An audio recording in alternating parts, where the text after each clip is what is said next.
I'm going to give you all an introduction to the Geoprocessing Lab, where you're working with the network analysis tool. We're going to start with an area of interest down in western Utah. It's this black, I don't know what kind of shape you would call that. And then just walk you through the different pieces of data. So the first one, you're going to have land ownership. We're mainly concerned with the BLM land, so it's indicated in yellow, and pretty much all the other land types are in gray because those aren't the focus of this lab. You've got a municipal boundary layer, which doesn't intersect too much with our field area, but a little bit. And then we've got this road network layer. So I just want to show you all where I got this from.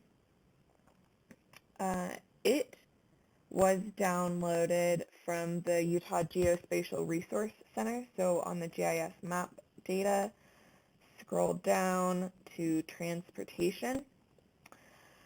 And then this is the street network analysis. So this data set is much smarter than your regular polyline data. It knows, what's a highway overpass, what streets you can and can't turn off of. So what's an intersection versus an overpass, one-way streets, directionality, things like that. So it's kind of a true network layer versus just a simple polyline data. We've already clipped and downloaded it for you because this is a huge data set, and I think it took like 15 minutes just to clip it to the area that we needed, but just so you know where this data came from and what it entails. Okay, so another data set that you're going to have is the Utah BLM field offices. We're mainly concerned with this Fillmore field office just outside of our area of interest. So the first kind of active thing that you're going to do is generate 1,000 random points within the area of interest, but not within a certain distance from the municipality. Next, you're going to whittle those down to which points are on BLM land, which points are within 500 to 100 meters from a road. And then from that, you're going to pick 10 points randomly within there. So, note that your points are going to be somewhere, different within this area of interest than mine. It's all random. Everyone's map is going to look different this week. And then the next thing that you're going to do is merge this Fillmore field office with your data points. So the whole exercise of this is coming up with 10 field sampling sites that you can drive to in a network loop from the Fillmore field office. So we're going to use this data set for or input it into a network analysis and make these as stops, and we're going to find a driving distance with that Fillmore field office being the starting and stopping point. So to do that analysis, we're going to go to the Analysis tab under Network Analysis, click on the Root layer, or the Root tab, and it's going to create a new set of analysis layers. It might take a second here. Okay, perfect. And so this isn't kind of automatically to activate this root layer. I need to click on the Root layer tab that just appeared at the top here, and I'm going to have to import stops.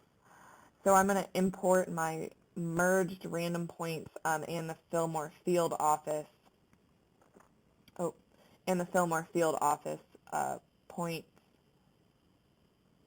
and hit apply.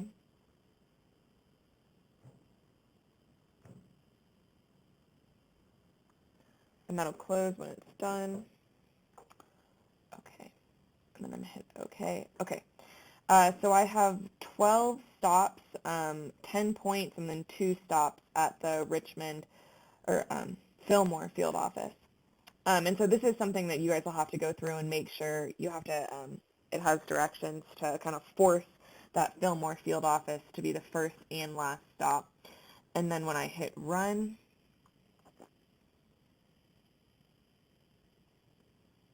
and again, this might take a second.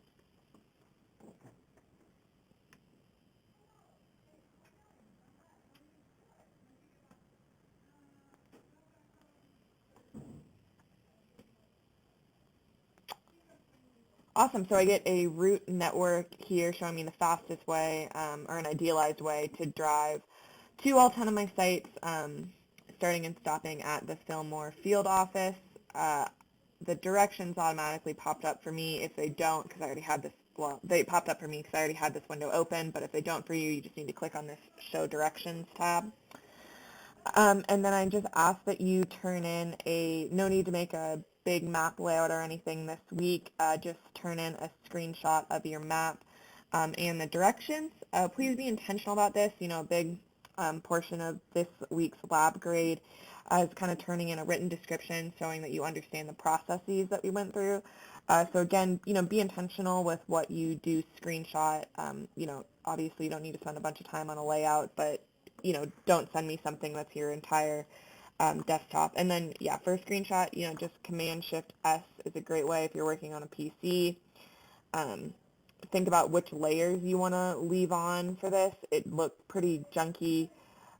If I leave every single layer on, it's kind of chaotic, and it doesn't really help me understand what my route really is if I have all of the layers on, you know, for example. And then just take a screenshot of your driving time. I don't need all 78 turns on your 20-hour road trip across western Utah. So yeah, let me know if you have any problems with it, and good luck this week. Thanks.